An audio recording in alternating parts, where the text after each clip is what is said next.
Doctor Vivek Bindra, आप तो बहुत खूबसूरती के साथ बजट को एक्सप्लेन करते हैं, फाइनेंशियल इश्यूज को एक्सप्लेन करते हैं। डॉक्टर विवेक बिंद्रा, मैं सीए को सुन रहा था और अगर मैं बात करना चाहता हूं कि इन रन अप टू बजट जो अब आने वाले कुछ ही घंटों बाद पेश होने वाला है, less than 16 hours to go, इसमें एक शब्द का प्रयोग किया डॉक्टर विवेक बिंद्रा जी आज सीए ने कि हम पार्टिसिपेटिव डेवलपमेंट में और पार्टिसिपेटिव इकोनॉमिक ग्रोथ में विश्वास रखते हैं। अब जो एक क्षेत्र जिसमें काफी लोगों का कल बजट में नजर होगी वो है कृषि क्षेत्र, एग्रीकल्चर। इसमें सीए ने यह कहा है कि जो निजी निवेश है वो एग्रीकल्चर में पिछले 8 सालों में जितना बढ़ा वो पिछले 20 सालों में कंपैरेटिवली उतना नहीं बढ़ा है। तो आप कृषि, अगर मैं आपसे बात करना चाहूं, जब ये जो इकोनॉमिक सर्वे को सुनने के बाद में, पढ़ने के बाद में, it's a very exhaustive document, आप किस तरीके से, आपकी क्या एक्सपेक्टेशंस हैं ये जो लास्ट फुल टाइम बजट है इस सरकार का, डॉक्टर विवेक बिंद्रा? धन्यवाद। देखिए, थैंक यू। अगर मेरी आवाज साफ आ रही है, मैं आपको आ रही है आपकी आवाज। टर्म कॉइन हो गया है, इंडिया न्यूज के सारे दर्शकों को मैं बता दूं, स्लोबलाइजेशन। एक होता है ग्लोबलाइजेशन, इंटरनेशनल इकोनॉमिक एक्टिविटी पूरी स्लो चल रही है। पहले मैक्रो समझ लेते हैं, दुनिया भर में नौकरियां गई हैं बहुत तेजी से पैंडेमिक के बाद, प्राइसेस बढ़े, इन्फ्लेशन बढ़ा है, यूक्रेन और रशिया के वॉर का बहुत इफेक्ट रहा है, जियोपॉलिटिकल इश्यूज रहे, इंटरेस्ट रेट 0.5% से 4.5% हो गया 9 महीने में अमेरिका के अंदर। दो इकोनॉमी को देखना चाहिए भाई साहब, पहली आपको अमेरिका की देखनी चाहिए, दूसरी चाइना की। ये दोनों मिलकर 44% जीडीपी को दुनिया के कंट्रीब्यूट करते हैं। अमेरिका में क्या हुआ? इंटरेस्ट रेट बढ़ा, इन्फ्लेशन बढ़ा, नौकरियां गई। चाइना में क्या हुआ? इंटरनल इश्यूज, पैंडेमिक के कारण इकोनॉमी बार बार फ्लक्चुएट हुई। ये 44% दुनिया की जीडीपी को कंट्रीब्यूट करते हैं, इससे कंजम्पशन पे इंपैक्ट हुआ।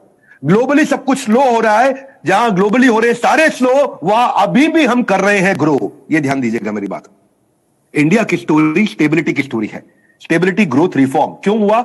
क्योंकि जो पिछले सालों में इंफ्रास्ट्रक्चर पे, कैपिटल स्पेंडिंग पे इंसेंटिवाइज किया मैन्युफैक्चरिंग को और फिस्कल को कंट्रोल किया है, फिस्कल डेफिसिट को जिसको बोलेंगे fiscal consolidation. Socialist tax regime नहीं रहा। इस सरकार की कुछ अच्छी चीजें रही हैं, करेज रहा है यहां पे, जिससे कर्जा कम हुआ है।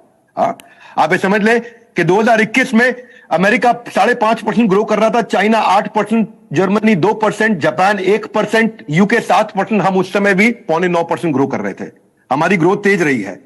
2022 में भी हम इन सबके मुकाबले हाईएस्ट ग्रोथ पर रहे हैं। 2023 में सबका हाल बुरा है। यूएस 1%, चाइना 4%, जर्मनी माइनस में चला गया, जापान 1%, यूके 0.5%। हम अभी भी 6.25% ग्रो कर रहे हैं।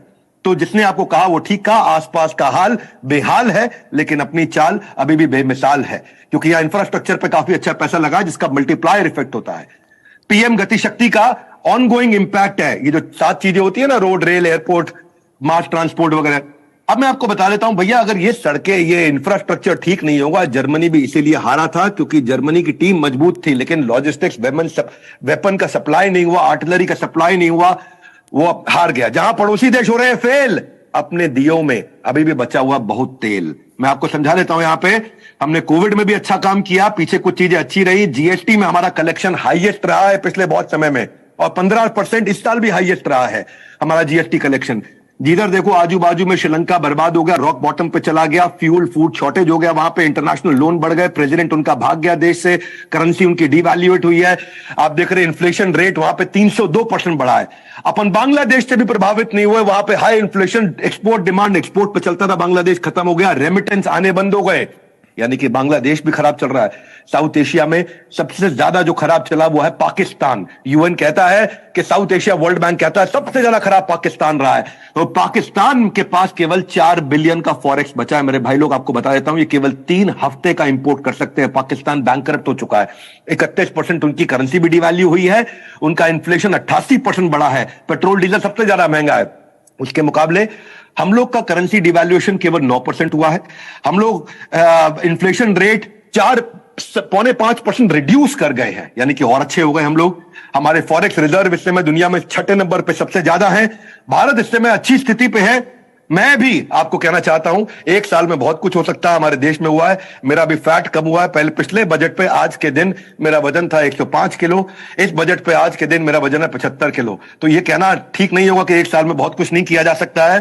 सरकार का है बोर्ड एग्जाम, क्योंकि last full term budget plan, मैं इस पे आपको 2-3 बातें बता देता हूं। 9 राज्यों में इलेक्शन आ रहे हैं, नागालैंड, मेघालय, मिजोरम वगैरह नॉर्थ ईस्ट में, इधर राजस्थान, मध्य प्रदेश, छत्तीसगढ़, तेलंगाना, कर्नाटका। बावजूद उसके हम देखना चाहेंगे कि क्या ग्रोथ एजेंडा पे काम हो रहा है। ये अमृतकाल का पहला बजट होने वाला है, इसलिए मैं, जैसे पिता जो होता है ना, वो घर में सैलरी लाता है, कुछ पैसों से बिजली पानी का बिल भरता है, कुछ खर्चे करता है, कुछ बचाता है, बड़ी प्लानिंग से घर चलाता है, ठीक उसी प्रकार हमारा बजट बनाया जाता है। ये आने वाला कल हमको दिखाता है। तो मैं ये कहूंगा कि आने वाले कल को हमें देखना चाहिए। मेरी नजर में एमएसएमई पे काम होना चाहिए। अगर आप मुझसे सुझाव मांगे, 13 करोड़ एमएसएमई हमारे देश में जो 45% मैन्युफैक्चरिंग आउटपुट को कंट्रीब्यूट कर रहे हैं, 30% हमारे देश के जीडीपी को कंट्रीब्यूट कर रहे हैं और 40% हमारे देश के एक्सपोर्ट को कंट्रीब्यूट कर रहे हैं वो 13 करोड़ छोटे व्यापारी। वो 95% इंडस्ट्रियल यूनिट का आउटपुट है। आज देश के 40% लोगों को नौकरी भी ये 13 करोड़ छोटे व्यापारी देते हैं। अगर इसमें कुछ काम करना चाहिए, इनकी डिलेड पेमेंट पे करना चाहिए। छोटे व्यापारी को पेमेंट टाइम से नहीं मिलती है, उसके पास वर्किंग कैपिटल नहीं है, मार्केट में जो पैसा लगा है रोटेशन साइकिल पर लग जाता है जंग, हाथ उस बेचारे का हो जाता है तंग। उसके चक्कर में समस्या रहती है। मैं आपको बता देता हूं, एमएसएमई समाधान योजना उतनी नहीं चल पाई। 31,000 कंप्लेंट आई, केवल 1,000 रिजॉल्व हुई। 7,000 करोड़ रजिस्टर हुई 2022 में, केवल 71 करोड़ रुपया रिसीव हुआ, यानी कि 1% रिजॉल्व हो पाया। पिछले साल कमजोर रहा बहुत। तो जो माइक्रो स्मॉल मीडियम एंटरप्राइज है, इस बेचारे को जब पैसा फंस जाता है ना बाजार में, लोग उसका पैसा रोक लेते हैं, इसको वापस नहीं करते, और उसके बाद ये जाता है बेचारा 3 महीना उनका वेट करता है, फिर 3 महीना बहस लड़ाई करता है, फिर उसके बाद में एमएसएमई समाधान योजना में जाता है। इतने में बैंक का ईएमआई और इंटरेस्ट ये बुरी तरह फंस जाता है। ये बेचारा किसके पास जाता है? और जब बिजनेस इंटरेस्ट इतना बढ़ जाता है तो काम करने में मैजिकल घट जाता है। Doctor Vivek Bindra, this is magical.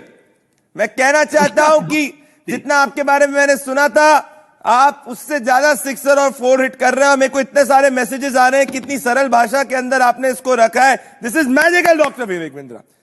I love the energy. भाई साहब, आखिरी लाइन, बिजनेस में इंटरेस्ट इतना बढ़ जाता है जी, लोन का इंटरेस्ट इतना बढ़ जाता है कि उसके बाद उसका बिजनेस करने में इंटरेस्ट घट जाता है। और जब ऐसा घट जाता है, उसके बाद जब एमएसएमई का कमजोर व्यापारी फांसी लगाता है तो उसको कोई पूछने नहीं जाता है, क्योंकि वो असली वोटर नहीं कहलाता है, लेकिन आगे देश को वही बढ़ाता है। आगे देश को वही बढ़ाता है। Very very beautifully put.